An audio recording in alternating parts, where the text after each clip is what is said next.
Okay. Seems to be reading all right.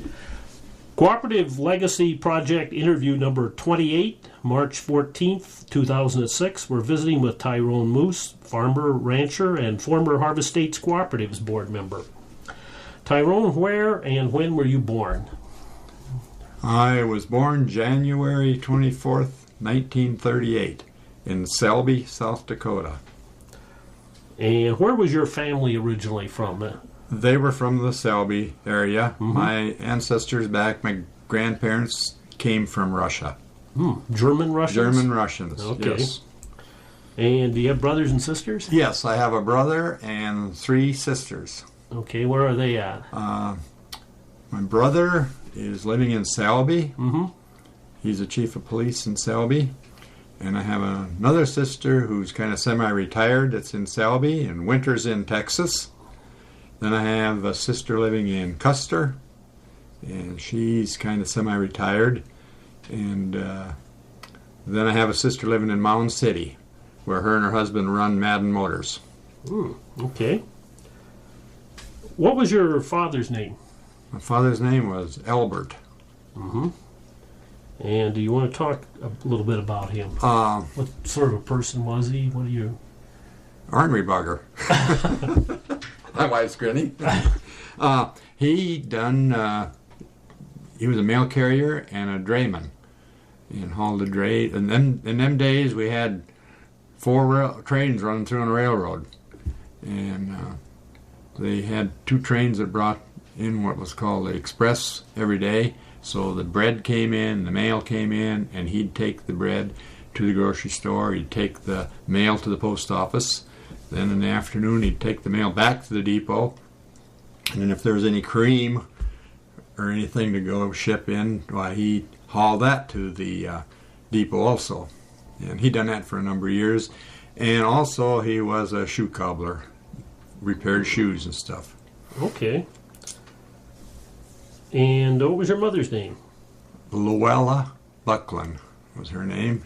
Mm-hmm. Born and raised in Selby also. Okay. You want to talk a little bit about her? She was raised 5 kids in 5 years. So she had a job. She worked pretty much out of the home. She worked in a number of places in Selby, which was called ASC office back in those days. And then later on went to work for an insurance agent in Selby. And besides helping my dad in the shoe repair business. Okay. And she also was city auditor for a while. What are some of your early memories from that time period? I suppose you would almost be up maybe through World War II before you'd remember very much. Yeah. Oh, I remember. I had a paper out, so I had to deliver papers every day. Did that for about 8 years. At Aberdeen American News. I would pedal out on my new bicycle, which I saved money forever to get enough money to buy a new Schwinn bicycle. And so I delivered papers. They came in. I had to deliver them after school every night. And I enjoyed that. And got bit by a lot of dogs. And so a couple of things I remember from that, doing the papers, is I won a contest and was able to go to Aberdeen and see the first Shrine Circus. And I was probably about 12 or 13 years old then when I went to my first circus, and enjoyed that. And as growing up, we used to do a lot of fishing, did a lot of pheasant hunting, duck hunting, and just enjoyed the family. And that would have been back in the days before the river was the Missouri. Right, that was before the Missouri River. We used to go fishing in the old Muddy Moe, and we'd go camp down there on weekends, and it was exactly what it was, the Muddy River. Mm-hmm. And but we'd catch mostly catfish. There weren't walleyes. No, there weren't walleyes or northerns. Just we used to throw out set lines and check them throughout the night, and every once in a while you'd have catfish on there, but those are some good old days. Uh-huh. Uh-huh. What were there There were cooperatives at Selby, I know. At Selby then, it was called the Selby Equity Union Exchange. That had been there for quite a while, those equity unions. That had been there for quite some time. And then they had a competitor in town, which my uncle ran, was called Victoria Elevator. And so he would always give me a bad time about the cooperatives, because they had all the business. He had some too, of course, but but yeah, the Selby Union Exchange was pretty big in there then, and not only just when it got sold to Harvest States, I can think about that. That would have been in about in the late '80s, I guess. That would have been while you were on the board. That was prior to me getting on the board. Prior to you getting on the board. Okay. Well, we're probably going to get to some of that material a little bit later. So, did you have any early thoughts on cooperatives? You saw this big equity exchange, and your uncle had the competing business. At that time, I did not. I had no idea I'd be involved in agriculture someday when I was growing up like that. But I did have another uncle living in Selby that had a little farm on the edge of town, and I used to go out there with him and help him milk cows and feed a few pigs and some chickens and stuff. But that was the only farm background I had.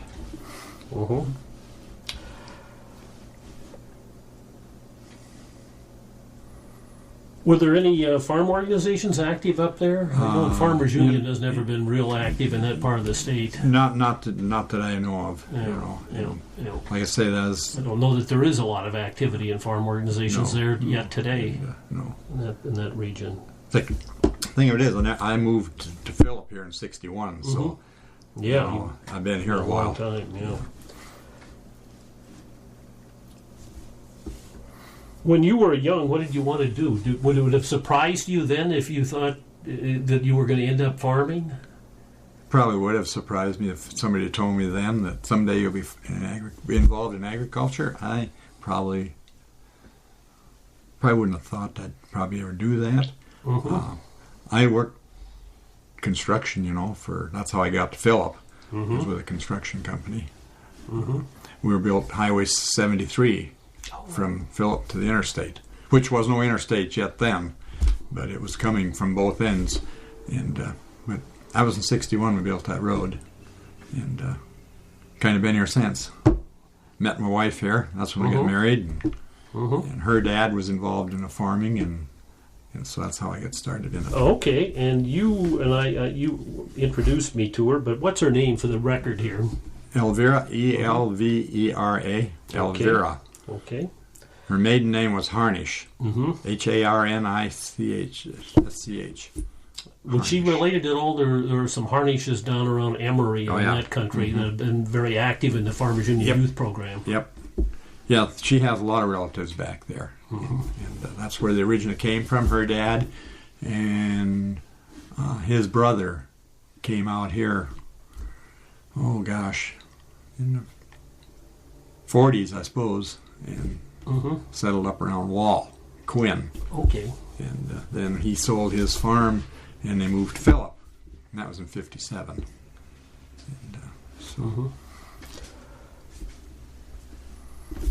And then he wasn't ready to retire yet, so because he said, "I'm too young to retire," so he bought some land north of town here and started farming that. And then when I got married, and we moved back here, then I ran a gas station, a mobile oil gas station in Phillip here for 10 years, and then kind of farmed on the side a little bit with her dad. Well, then her dad passed away in 1970, so then I did farming and running a station both. And finally one day I said, I'm getting tired of doing bookwork every weekend. Something's got to go here. Either we got to sell the farm or sell the gas station. So we opted to sell the gas station, and which I didn't know if I should do that or not, because that gas station, you had a little money in your pocket every day. And so, but we did sell the gas station and then started farming. And then I rented some more land and farmed what he had, and then we rented some land, and then as the time went on, this place where we live now, we purchased it, and purchased another place up north there about 7-8 miles, and just been over the years accumulated to where we're at today. That's probably kind of an unusual way to get into farming, since there are plenty of farm kids that don't go on to farm when they've got the start right there. Mm-hmm. It's hard today to get started, but we were quite blessed to be able to. Yeah, and you also were doubly in competition with co-ops if you had an oil company here. Yeah, I did, and all the while we were farming, I was running that mobile gas station. So we purchased all our farm products from the mobile distributor that was in town here, which we were very good friends of, and of course I'd have been approached by the co-op manager, which I knew quite well, to buy fuel, and I said, if Fred, that was the mobile bulk dealer, if he would happen to sell out, retire, quit, or whatever, then I probably would switch. But right now we're good friends, and I don't want to quit him. Well, he did sell the bulk thing to someone else, so then I went and started buying from the co-op down here, and been buying from him since. Okay. In fact, the guy that purchased the bulk thing from the mobile guy asked me one day why I wasn't buying fuel, and I said, well, I kind of decided to go to the co-op. And he said, well, when I purchased this, I had the understanding that I'd keep all the customers. I said, well, I didn't sign nothing to that, so I switched to co-op to the co-op, which was just cynics down here then, And we were selling even when we were buying our petroleum from Mobil, we were selling our grain to the co-op, which was Farmers Grain Exchange then down here. Yep. Or rather, it's known as the Farmers Co-op Elevator down here then. Yep. As often we do in these interviews, we're going to bounce around a little bit. I'm taking you back to where do you go to school at? You went to Selby. School right in Selby, right in town. Yep. We have a number of people who are at country schools, but you were living in town. So we went buses and rode the buses into town. What was it like going to school in Selby back in those days?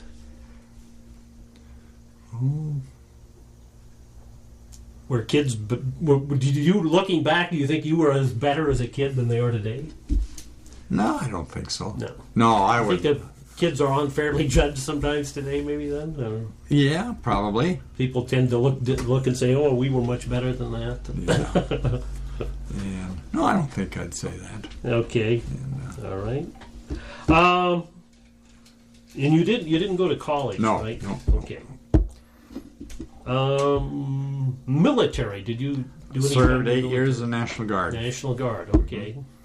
And all safely at home here in South Dakota in those days. Yes, I did spend about 3 months in basic training. Yes. Well, I went to a course in Fort Belvoir, Virginia.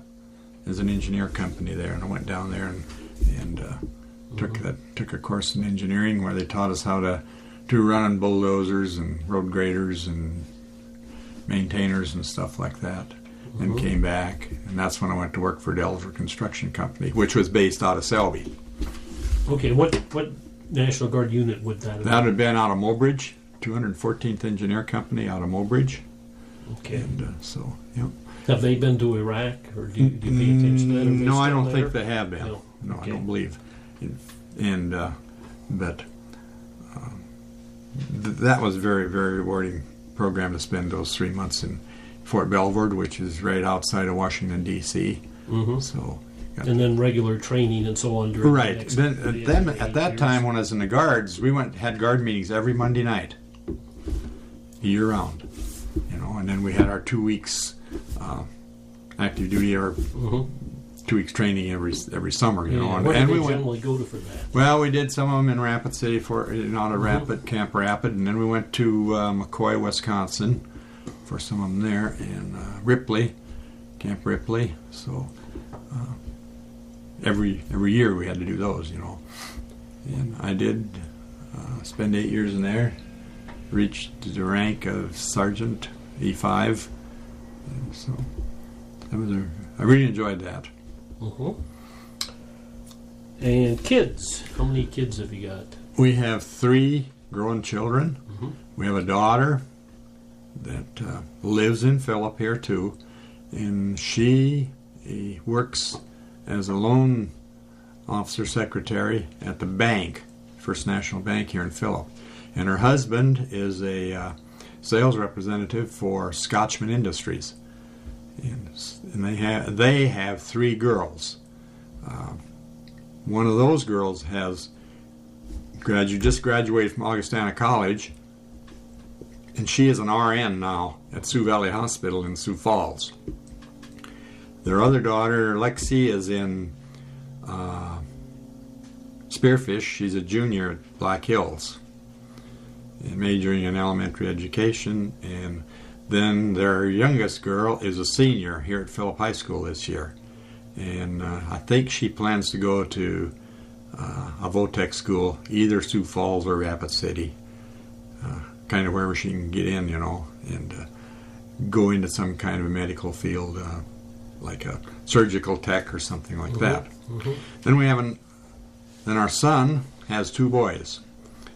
Harlan, he's involved in the farm here with us, and his wife works for the Phillip Health Services here at is a home health lady, and they have 2 boys.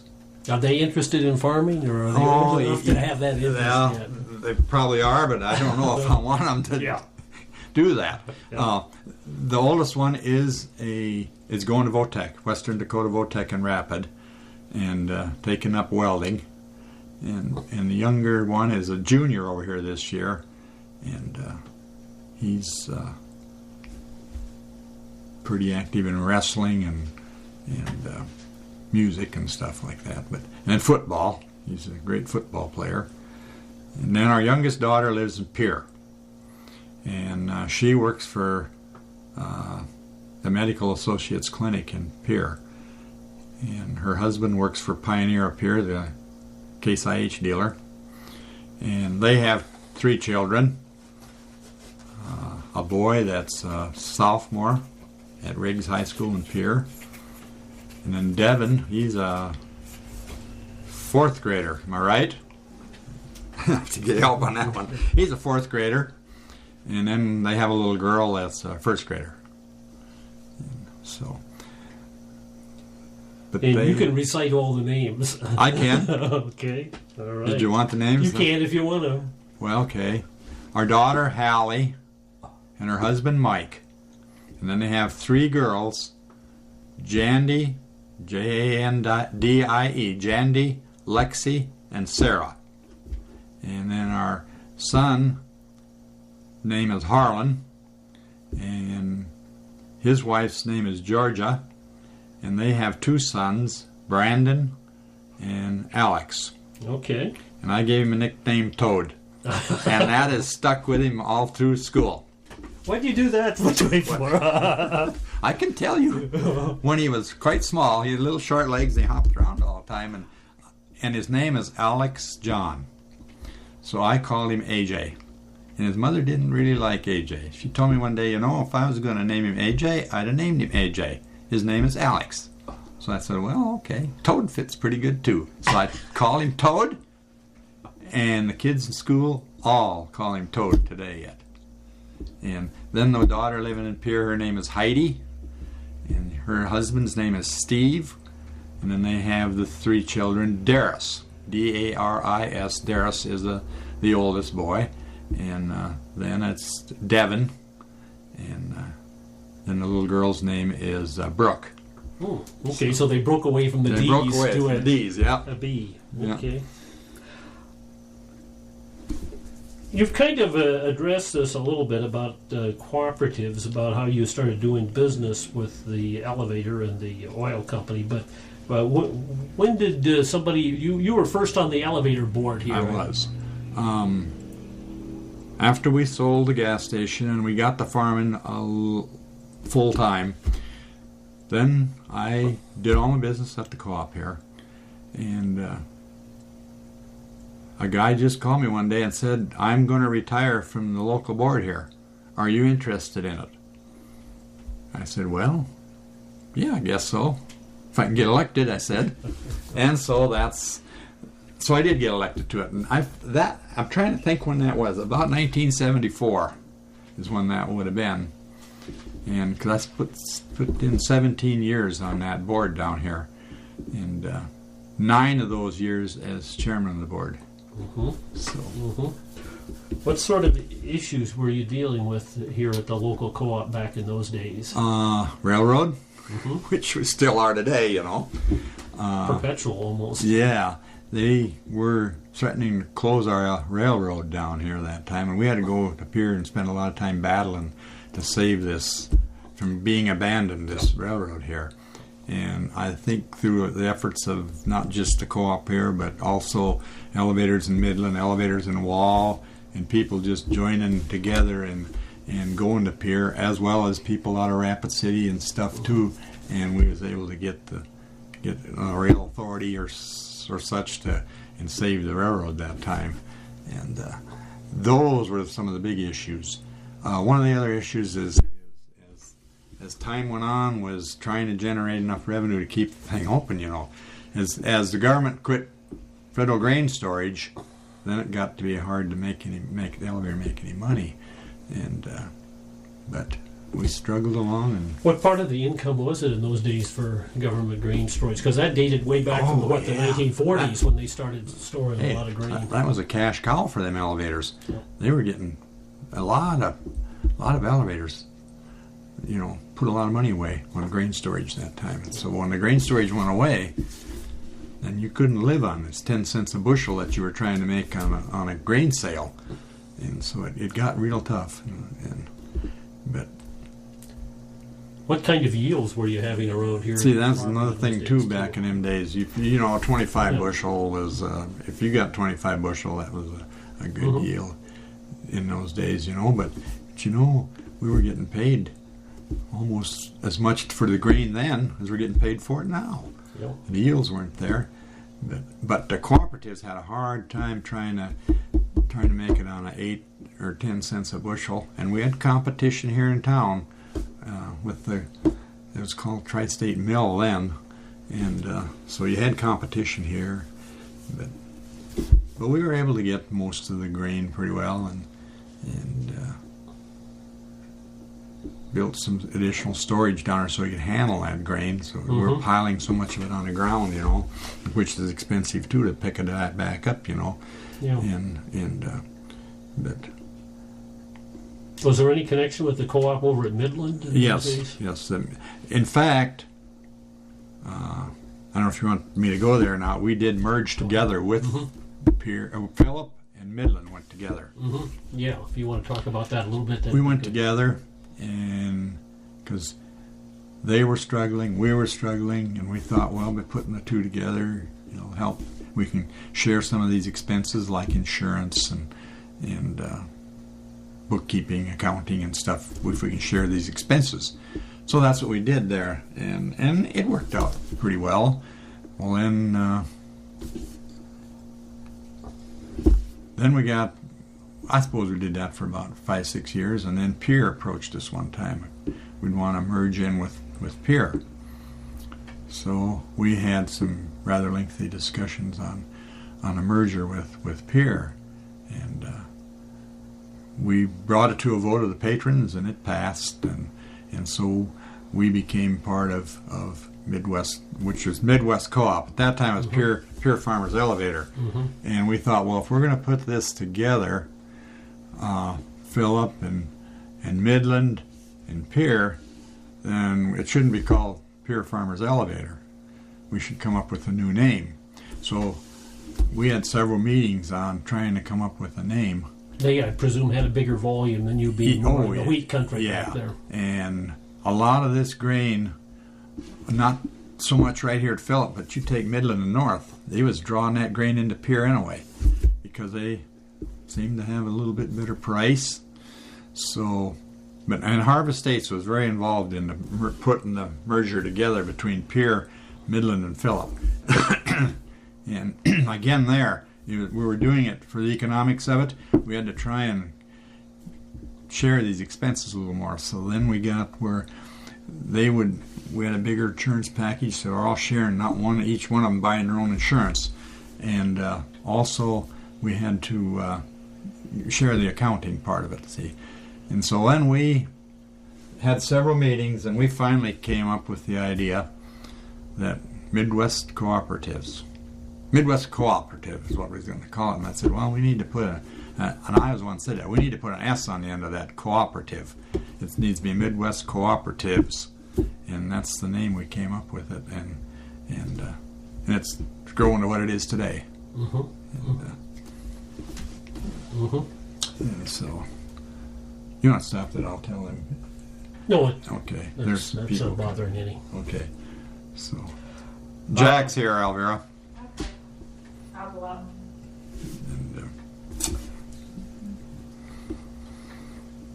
how long did you serve? You said 17 years on the board local here? board, yeah. Then when we merged together with Pier and when I merged together with Pier in Midland and Phillip, Sure. I opted to get off of the board because I was seriously thinking about running for the Harvest States board, and I felt there might be a conflict of interest there if I'm trying to serve here and on the Senate, on the Harvest. That time it was only Harvest States, Yep. and so they said. So I said I'm going to get off, and I did get off it. I finished my term, and then Yeah, that year would have been 1990, because 91 was when I went on the Harvest States board. okay. And who did you run against for that, or did you run for an open seat? No, I ran. Challenger was Ray Newhouser. Oh, okay. Okay. So Neighbor over here. yeah, neighbor. That's right. Everybody had asked me, "Do you know Ray Newhouser?" I said, "I sure do." And I said, "We're friends." And He had been on what, the 12 years. 12 years, and He was prior to that. He was on the Pure Elevator board. Yep. And Ray and I are good friends, and I hope we are today, although he did get a little upset because I was elected, and I'll never forget that. And I ran against Ray, and I debated a long time. Because 3 years before that, when Ray's term was up, I had been approached by a number of people about challenging him, and I didn't do it. And the reason I didn't do it is because our son had just gotten out of school, and high school, and I thought maybe he's not going to be involved in the farm here. And if I'm going to be on a board that takes 90 to 100 days a year, I better have somebody here to help my wife. And so I waited 3 years. And then I was approached again by the same people, so my wife and our son and 2 girls talked it over, and I said, "Well, okay, I'll do it." So, incumbents are hard to beat, so I didn't know if I'd even get elected, but I did run for the board and did get elected, and so I spent almost 9 years on that. When they put the Phoenix Harvest States together, then we had to downsize, and I was one of them. Went from 4 to 2. Yeah, so. Okay. And I guess I had a question kind of getting back to locally here, but it could apply elsewhere too. Did you have a chance to meet and work with some interesting people? Helpful or otherwise over those years when you were working here on the local board and then going into the regional, people who stand out for you? Yeah, I do. And there again, Phil Testerman who was good. He has always came to our annual meetings. I got to know Phil real well. Ray Newhouser too. I got to know him. He came to our annual meetings, and we attended a lot of meetings in Mitchell and Pier and Aberdeen, regional meetings that the Harvest States was putting on at that time, and so I got to meet a lot of people through those. John Johnson, Mike Berglund, Mark Palmquist, and Pat Klumpke. I can remember several of them people from the Harvest States side then that were putting on these meetings, so I got to be real good friends with them. When you run for the regional board, do they tell you ahead of time that you're going to have a lot of these, for example, local co-op meetings you might be going to? Yeah, they did, and I knew that. And in fact, the people that were trying to encourage me to run were coming from locals, their boards of directors or their patrons and stuff. I'd see them at these meetings, and they'd say, "You better run for the board." And so I thought, my wife and children, we talked it over, and I thought, I maybe better do this, or they're going to find somebody else to do it, and then I'm going to be out, So I did, and during that time, you there had been, and I guess I'm not conversant completely on exactly when everything, but there were some acquisitions that Harvest States did. Do you want to talk about any of those and how those kind of decisions are made? Yeah. Or how they were made, I should say. Back then when I first got on that board, they were doing what's called regionalization, and that wasn't received in the country real well. Today, that was the right thing to do as I look back on it. But we've had some very long discussions on that in a boardroom, and it's done for the very same reason that you do the local acquisitions, is to try and save the co-op, make them work, and the thing I think that got the people, the patrons, the most upset, they felt they were losing local control. They said, well, because Harvest States would acquire the assets. And then they felt, we just gave our co-op to this big conglomerate down there that's no different than a private. And I would argue with them and said, no, it's both, they are both farmer owned. And it's just like taking it out of one pocket and putting it in the other pocket, because,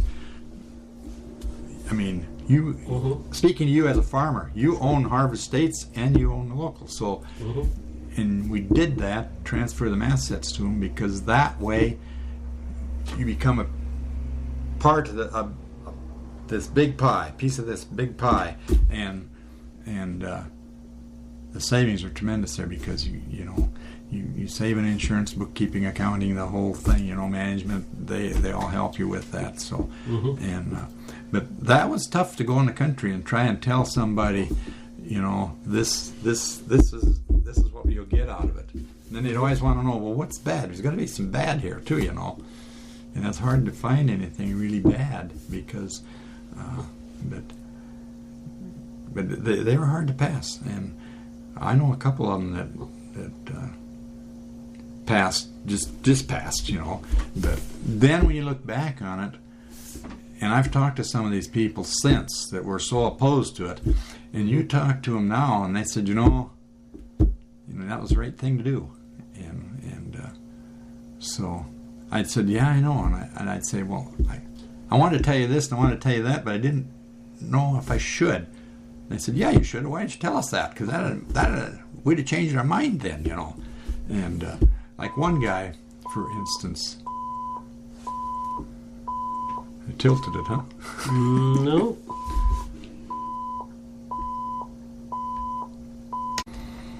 All right. Okay. I think we're back in business. We were just finishing up. You were talking about regionalization. Yeah, and that was hard to get people because, like I said, they felt they were losing local control, but every one of these had a couple people from the co-op that stayed on the new board of directors. So, but they had 7 members on the board of directors. When they got regionalized, we maybe only got 2 on a bigger board. And people said, "Well, we're losing our control that way." But of all the traveling I did with those, I've never ran into one that said that was the wrong thing to do, because it's been good for the patrons. Now this is what was this. out here at Midwest was one of the early ones to, Right, to right, regionalize. right. Did that happen before you were on the board? No, it didn't. Yeah. Well, the Before you were period- on the Harvest States yeah, board. before I got on Harvest States board. But Yeah. when I got on Harvest States board, then I happened to be at a meeting one day, and I don't know, do you know Phil Norman? He's president of that Midwest Cooperatives board today, and he said, that's something maybe Pierce should be looking at, is regionalizing with Harvest States, because we're getting tougher and tougher all the time out here. And he said, maybe that's something we should look at. And I thought, man, we'll never get Midwest patrons to go for this. And so we lined him up with John Johnson in St. Paul and said, go talk to him. So their board of directors went and talked to him, and they said, well, let's put a plan together. So they put a plan together and brought it out, and people went for it. And what it did was it paid all the local equity that you had. Harvest States paid it back to all the local patrons in 10 years, 10 equal payments. So if you had $10,000 worth of equity there, you got it in 10 years, regardless of your age. Where it said, the bylaws say you got to be 72 years old to get your patronage out of there. And so now, a guy that's 50 years old and has got quite a bit of patronage there, he's going to get it. And and this one time I was telling the guy, he had a large amount of money in there. And he said, and I told him after it passed, and I told him later, I said, you're going to get your equity back in 10 equal payments the next 10 years. He said, you never told me that in the meeting. I said, you didn't listen. Because I said, it was told to you that you'll be paid out. Oh, I didn't hear that. He said, if I'd have heard that, I'd have voted for it. I said, well, you weren't listening, because that's the way it was. And that's the thing. Then we put it to vote. It passed like 90-some% in favor of regionalizing with. Yeah.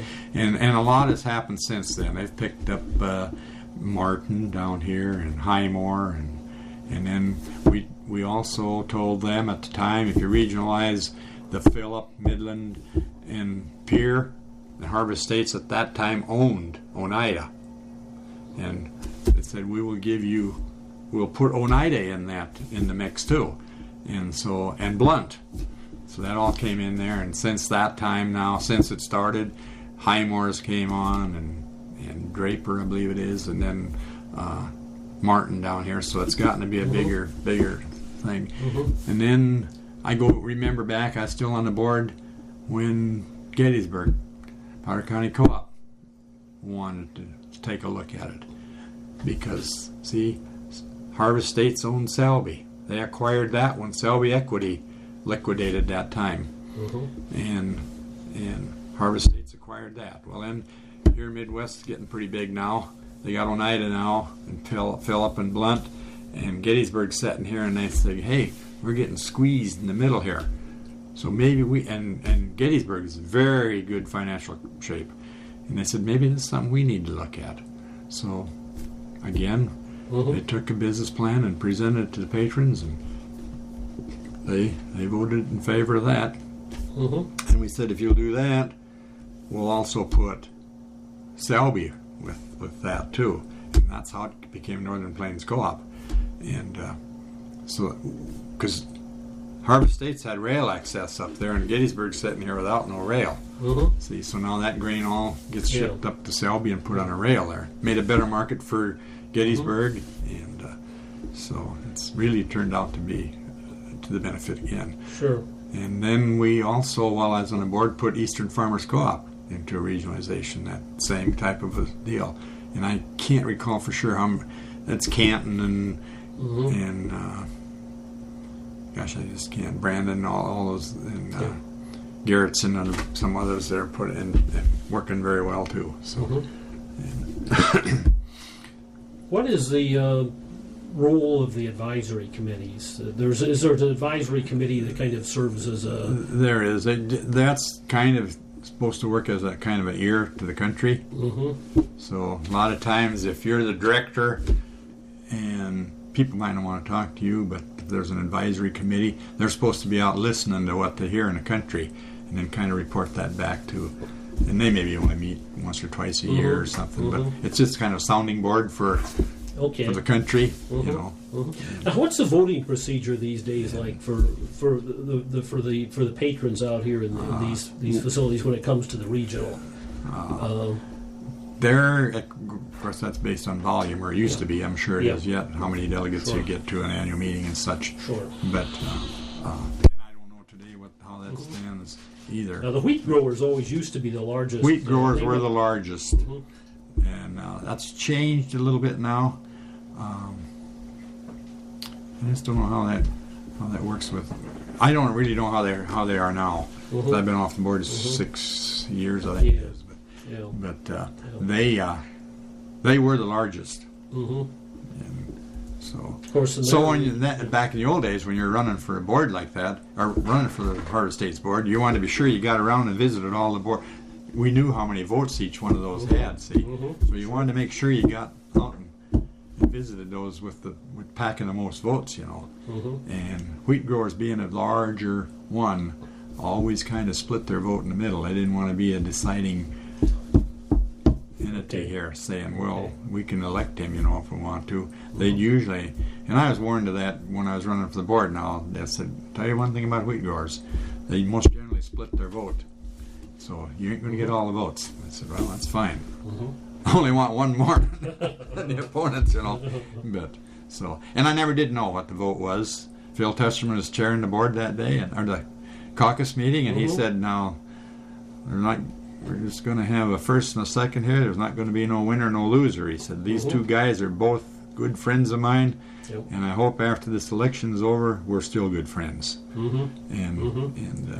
So. Well, you would always hope that somebody, when they lose an election, will get it right, and the fact that you know that no position is guaranteed to somebody. No. So, but that was quite an experience. Okay, now you were also during that time was Harvest States doing any acquisitions of some of the food businesses that they were involved with, and during the 90s? Yeah, there was some going on with Ventura Foods, California. Yeah, they've kind of fluctuated a little bit in their interest, and there was like this olive company, and some people were probably Spain, scratching their heads wondering about investing in olives. And one of the things that we always, and I was a big pusher of wheat milling, and for Harvest States, we were into the soybean crushing and oil business, but we weren't doing. And my argument was we weren't doing anything for the wheat man out here.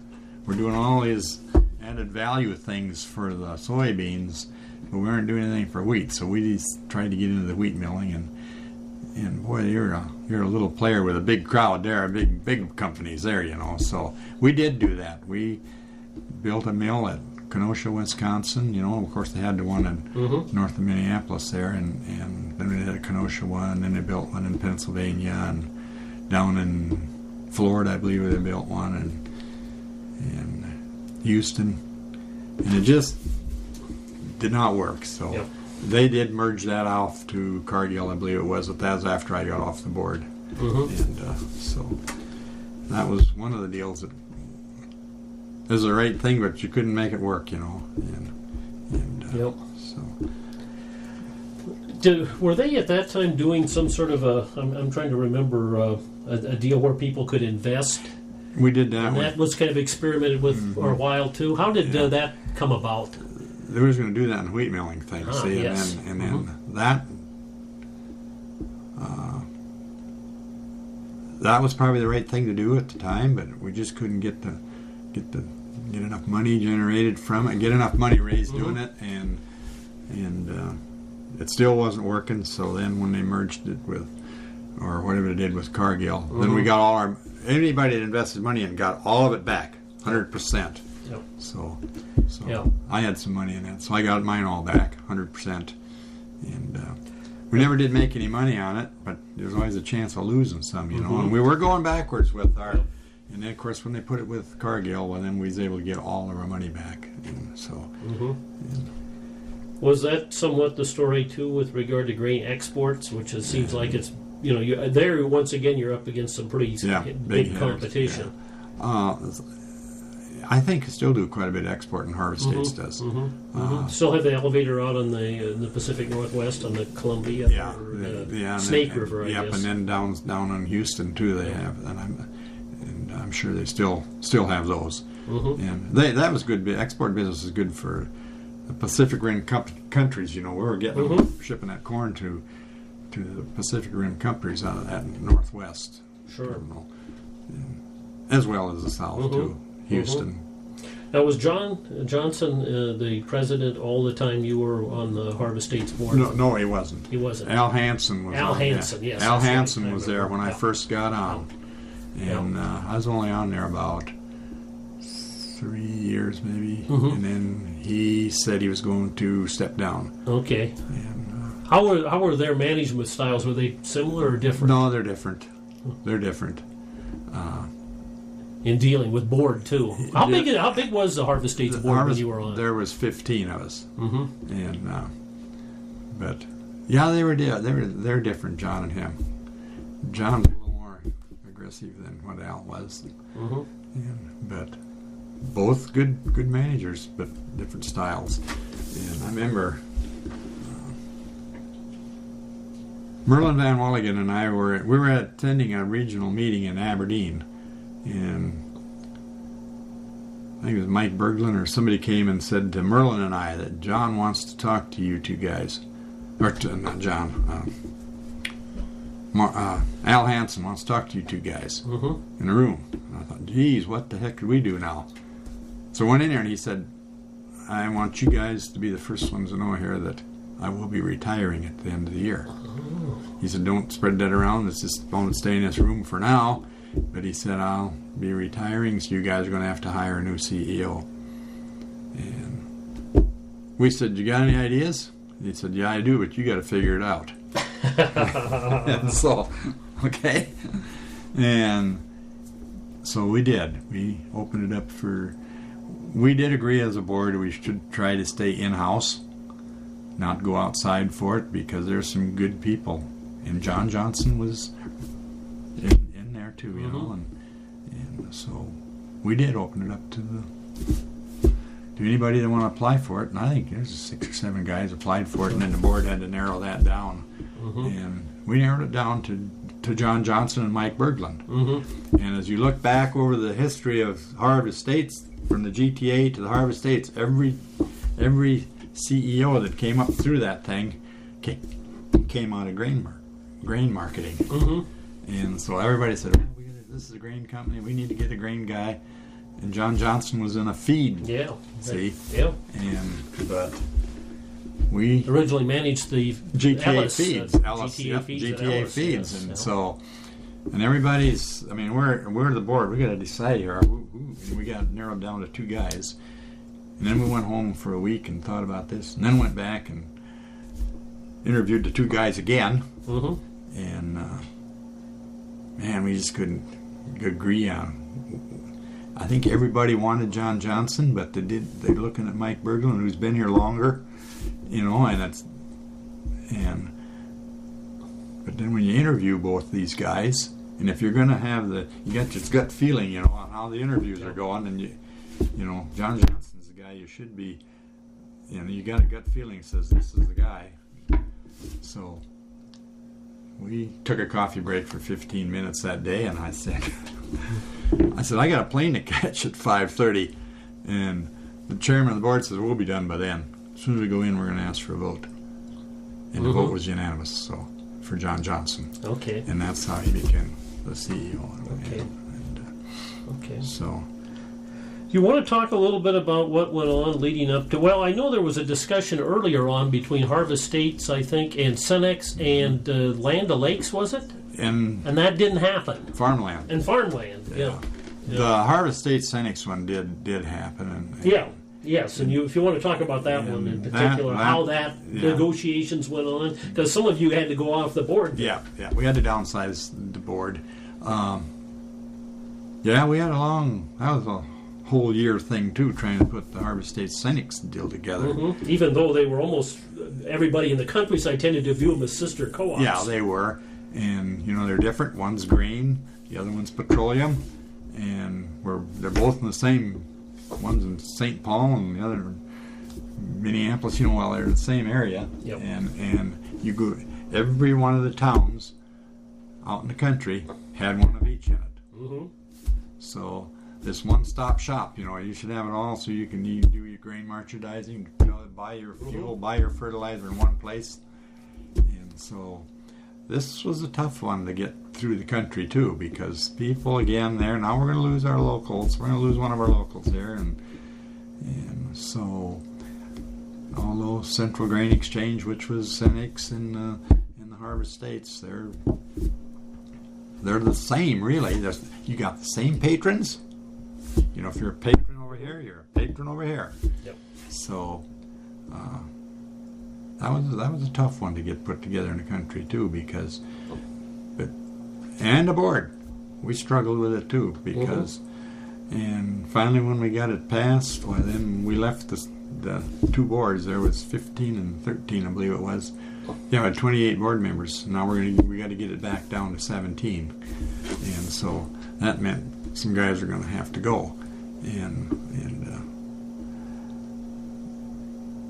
I was one of them that said, well, when I took the job, when I ran against Ray Newhauser, I told the people I'm only going to be here for 9 years. If I can do 3 terms, that's fine.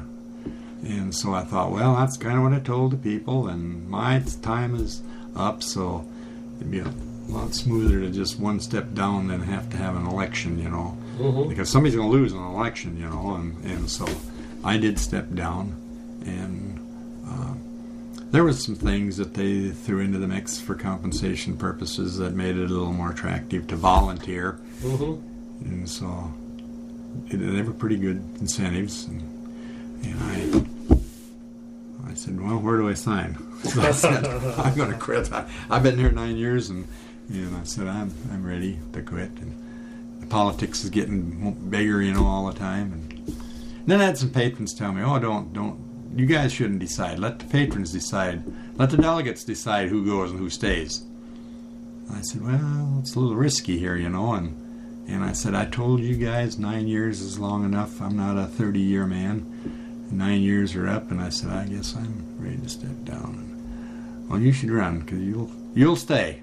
And I said, no, I'm not. Well, a year later, the guy that I would have been running against got beat off anyway, Richard Trapphagen. Yep. He got beat off, and I guess maybe if I'd have ran, I might have got elected. I might not have, but it was too much to offer there, and like I said, I had done it long enough. Yeah. And so, do you want to comment at all on the probably more controversial and ultimately rejected merger between CHS and farmland? I haven't talked to a lot of people about that, and I don't want to press you about it if you don't want to discuss it. But that did not go over well in Harvest States country. And what it was is farmland's humongous debt they were carrying. And one of those debts was with the IRS. And that was through the sale of that, what the heck was it called? That export grain deal they had. They sold it to somebody for a heck of a lot of money. And the IRS is trying to get some taxes out of that money. And they tried to put it through patronage. And IRS said no. And they said, because it wasn't patronage earned money, that was capital gains money or per se, and that was a humongous $400 million or something like that, and I don't know if that's the exact number, but and a judge had been sitting on this thing forever and couldn't make up his mind, and patrons from Harvest States said, we don't want to get hooked on with this. Although everybody said, well, the judge is going to rule in favor of forgiving farmland. But boy, you don't know how that judge is going to rule, And it's been in appeals forever already. And people said, no, we don't like that. If we didn't have that big debt there, we could vote for it. Yep. Plus farmland had a lot of other debt too, and they've done some things with the fertilizer side now since it didn't pass. It passed in farmland big, Yeah. but Harvest States just voted her down. Yep. North Dakota was really death on it, and so it didn't pass. So that was the end of that. But since then, Harvest States, Senex Harvest States, and farmland have done things together on the petroleum side. Some others have done things on the fertilizer side, and so and it's probably the right thing. It seems like most of the local co-ops in South Dakota, at least that had been double circle, are now Senex. Yeah, they are because of the petroleum. See, they got together on the petroleum side of it. Yep. And when we were discussing this back when I was on the board, we said, can't you do something other than a full-blown merger? But there again, some people were saying farmland's big in the meat processing. We need to get into that. And that's all gone now. now it's gone. Yeah, now it's gone. But so at the time, I thought, well, that might be the thing to do, but it didn't pass, and I guess I wasn't real surprised that it didn't pass because I knew North Dakota was death on it. Harvest States had 4 directors up there from North Dakota, and from the Harvest States side, and then the Senex had some up there too, and those guys were not in favor of this merger at all. Yep. And so I guess I wasn't real surprised that it didn't pass, because but farmland did pass it, and they're the ones in trouble and needed to do something, Yep. And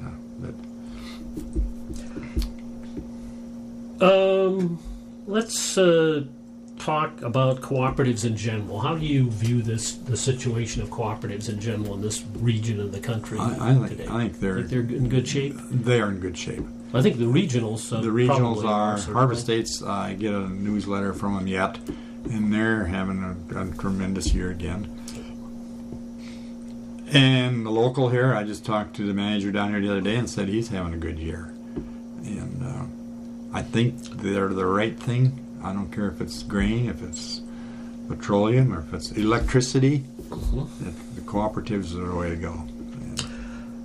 A speaker at the Co-op Month banquet last October talked about cooperatives as a market correction tool. Do you think that's still a mission that's being fulfilled? Do you think the cooperatives kind of keep the other businesses honest? That goes both ways. That goes both ways. Yep. When the co-ops were started back in the early days, that's why they did it. They figured the farmers are getting ripped off by the grain companies, so that's why they were started. And so there's a little that goes both ways. I think, out here now, I think maybe cooperatives set the pace. I think we have a little bit better grain market here, a little bit better petroleum prices, fertilizer prices, because we're a co-op. And we got some pretty good sized independents out here that they're always looking to see what the price at the co-op is. Sure. And so, but at the same time, they're watching the independent too. Do you find that out here in West River, South Dakota, the concept of service is still more important than maybe in the East? I've talked to people up at Union Center, and they really cite the idea that they like having a local service there, and yeah, I guess you may have more competition down here than they do up there. But we do, but yeah, service is an important part of it. That always has been, But the independents out here got good service too. So the co-op can't go to sleep on the service side either, because they're going to eat your lunch, because they're watching you to see what you're doing. Sure. And all cooperatives are watching those guys too. So but so that works both ways. Okay. How important do you think cooperative education is? Do you think that's still something that needs to happen? Yes, it is. You need to educate the people on cooperatives, and that's getting tougher. People don't accept the cooperatives as easily today as they did 20 years ago, 30 years ago. And so I think cooperative education is very important. And if you can get people to go to it, that's the thing too. People get so meetinged out that it's hard to get people to go out. But no, I think it's very important. And I don't know how you do it. If you do it through newsletters, meetings, or what. But, well, we do hope that this project can be part of that process. I think this is a good project that if people read it when it's done. Another kind of somewhat related question, and we've probably been talking around it a little bit. Do you think there's enough cooperation between cooperatives? Because sometimes it seems like cooperatives are in competition with each other and maybe not cooperating enough with each other. Now, again, out here in western South Dakota, that's probably not a problem. Yeah. Because we only got Yeah. Midwest out here, and they're in Kadoka, and they're in Phillip, and they're in Martin, and they're in Pierre, and so it's not here. But I know how it can be if you got co-ops pretty close together. And that's another thing. When we was putting one of these regionalizations together, we found out that patrons. I'll use Gettysburg one for an example. We found patrons there that were a patron of Oneida, Gettysburg, and Selby. Well, they're doing business with all three, so they're getting patronage from all three cooperatives. So why not put the thing together? So you're one patron there, not three. Sure. So, but we don't have that out here because we don't have that many cooperatives out here. What about different kinds of cooperatives? Do they talk to each other out here? You've got Golden West Telephone they do. And West Central Electric. And and you'll have the same people at their annual meetings. Sure. You'll have the same people. Another question I had here, and you can address it if you want to. I think we've already talked about it a little bit, and that is the question of co-op loyalty. Do you think that it's as strong as it once was, and how have I think you've pretty much made a case that regionalization hasn't damaged that. No, just because they see that they're looking at the bottom line and that it's working. And loyalty's not here anymore like it was. That's not. And I don't care. That's the same way towards the independent too. The guy's going to look at me and say, I want the best price. And I don't care if it's the co-op or if it's the independent over here. I'm going to go where... And I've argued this with a guy one time that told me, well, I got 2 cents more for my grain over at the independent. And I said, I probably took 2 cents less than you, but I got 4 cents of bushel patronage back. But he said, well, I didn't get the 4 cents. I got only 30% of the 4 cents because, and he said, that wasn't enough to pay the income tax on it. I said, well, I argue with him. It still is better to do it with the co-op for 2 cents less than it was to get 2 cents more over here. But the loyalty thing is, no, it's not like it used to be. So that's one other thing that pushes you toward having to make sure that you have good management. Right. Management's a big key to that. Yep. Okay. We're getting close to the end here. What do you see as the biggest challenge facing co-op out here today? Facing Midwest or facing the broader range of the regional? Age of the farmer. Farmers are getting older, and there's no. My grandsons, I wouldn't want to tell them to come back here to the farm. It's and we're seeing it. We're seeing this land sell for outlandish prices out here, and being bought up by out-of-state interest.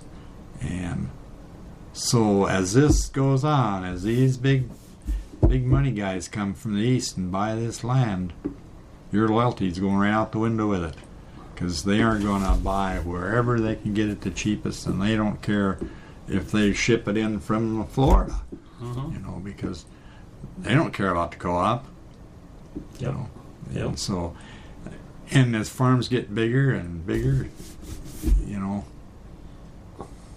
they're going to go where the price is the cheapest. And that's a challenge that co-ops really face today: is how are we going to keep these people as our and there again it comes down to good management. Mm-hmm. You got to have management who can go out and talk to those people. Yep. And Yep. so. Yeah, and then getting the younger producer to attend his own annual meetings. We've That's all hard. been to That's co-op annual Yep. meetings and seen that it's only the older members who are attending the meetings. I know it. And I And don't know how that's you been get- that way Yeah. forever, you know. Yeah. And I don't care if you go to a farmers union or if you go to a farm bureau. Mm-hmm. And man, look at the gray hair sitting around Yep. here. You know, Yep. you can't get those young people to involved in it. And how do you do that? You know, you can educate and educate and educate, but Yep. Yeah, we have a new collegiate unit that's Mhm. growing over at SDSU. I think they're over 30 members now, and they meet every other week. Oh, So those really? kids, as long as it's them meeting together, Yeah, not yeah. they've got their different interests somewhat Sure, than the older folks. Yeah. So, But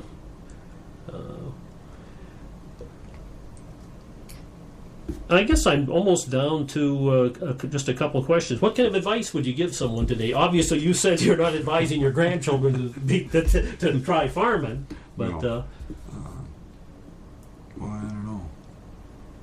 how do you view the alternative fuels thing? That's not as big out here No, because it's you're not in not. the corn country. But what if they go to switchgrass? Can you raise switchgrass out here? I don't know. Maybe that's I don't more know. eastern I don't too. know.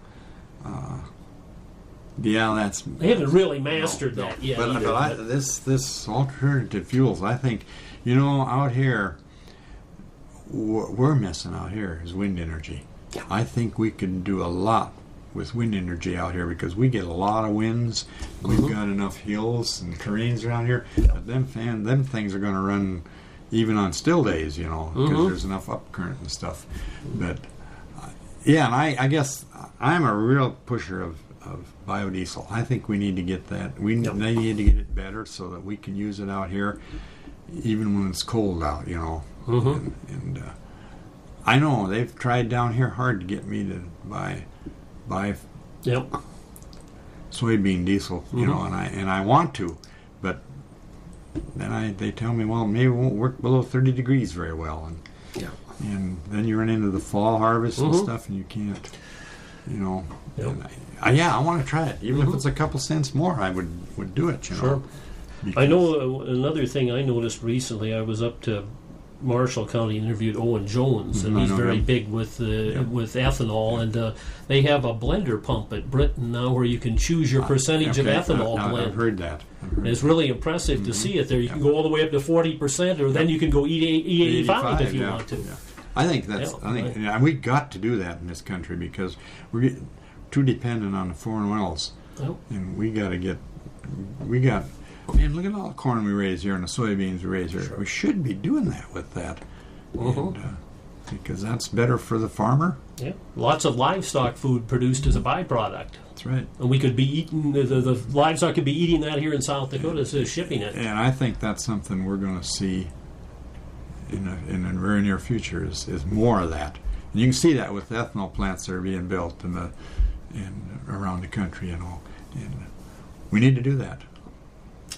And we come up to my last question. Are you optimistic or pessimistic? And you sound like you're a little bit of a mix. Little there. mix there, yeah, a little of both. I'm not a pessimist, no. Yeah. No, I'm optimistic. I think people can do this, and I think the co-ops need to take the lead to get it done. So I really do. Okay. And we can do that if we work together. Is there anything else you would like to add at this point that I haven't asked you about? Not really, I don't guess. I think we got to keep our co-ops strong. We really do. Got to keep them strong. And if we can keep good, strong cooperatives, it's going to make a difference. And that's what we got to do. Okay. We've been visiting with Tyrone Moos. Thank you for participating in the Cooperative Legacy Project. Okay. Thank you. Okay. Thank you. Okay. Thank you. Okay.